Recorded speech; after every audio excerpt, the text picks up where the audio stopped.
తెలంగాణ వ్యవసాయ కార్మిక సంఘం ఆధ్వర్యంలో నిర్వహించిన రాష్ట్ర సదస్సు కార్యక్రమానికి ముఖ్య అతిథిగా హాజరైన రాష్ట్ర పంచాయతీరాజ్ గ్రామీణాభివృద్ధి శ్రీ శిశు సంక్షేమ శాఖ మంత్రివర్యులు డాక్టర్ సీతక్క ఈరోజు తెలంగాణ వ్యవసాయ కార్మిక సంఘం ఆధ్వర్యంలో గ్రామీణ ఉపాధి హామీ చట్టం అమలు సవాళ్లు అంశంపై నిర్వహించిన రాష్ట్ర సదస్సు కార్యక్రమానికి ముఖ్య అతిథిగా హాజరైన రాష్ట్ర పంచాయతీరాజ్ గ్రామీణాభివృద్ధి శ్రీ శిశు సంక్షేమ శాఖ మంత్రివర్యులు డాక్టర్ దనసరి అనసూయ సీతక్క గారు రాయబరేలి వెళ్ళినా కేరళకి వెళ్ళినా అందరు వెళ్ళినా కూడా ఇవాళ అందరు కోరుకునేది గుడిలో దేవుని పెట్టండి, గుండెల్లో భక్తి నింపుకోండి, కానీ రాజకీయ ఎజెండాగా దేవుని పేరు పెట్టొద్దని ఇవాళ యూపీ లాంటి చోట్ల కూడా మరి 80 సీట్లు 60 70 సీట్లు 400 పైన దేశమంతా వస్తాన కాడ ఉల్టా చేసి చూపించారు. అదే యూపీలో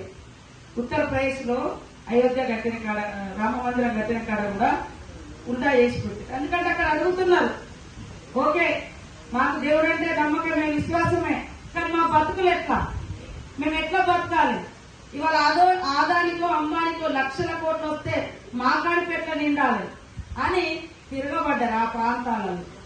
కాబట్టి ఇప్పటికైనా కూడా పేదల పక్షాన, రైతుల పక్షాన, అట్టడు వర్గాల పక్షాన, మహిళల పక్షాన, కష్టాలలో ఎవరుంటారో ఆ వర్గాల పక్షాన మనమందరం ఉండి కేంద్రం నుంచి వచ్చేటువంటి నిధుల కోసం ఖచ్చితంగా ఈ రాష్ట్ర ప్రయోజనాలు, పేదల ప్రయోజనాలు, ఈ యొక్క ఉపాధి హామీ చట్టంలో ఉన్నటువంటి అన్ని అంశాలను సాధించుకునే దిశగా మీ అందరితో మేము కూడా గొంతు కలుపుతాము.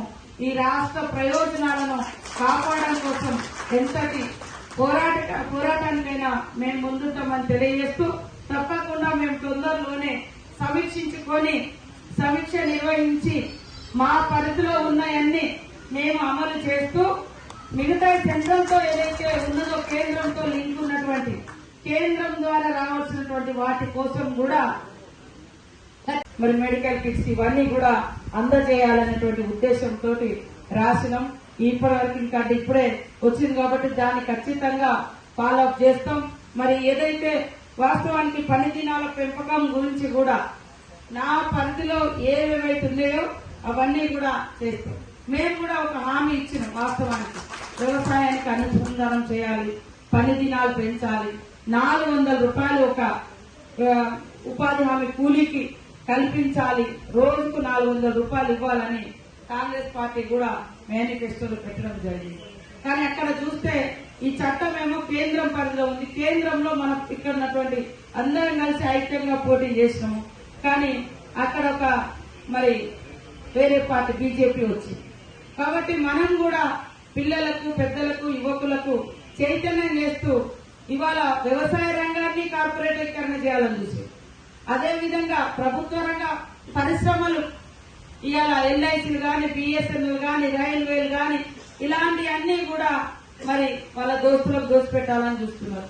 చూసి అదే జరుగుతుంది. అయినా కూడా ఇంకా ఎందుకో మరి వాళ్ళు ఒక ఇల్లు ఇయ్యలేదు, ఒక బడి కట్టలేదు, ఒక 100 రోజుల కూలీ పెంచలేదు. అయినా కూడా కొంతమంది వాళ్ళకు ఓట్లేసారు.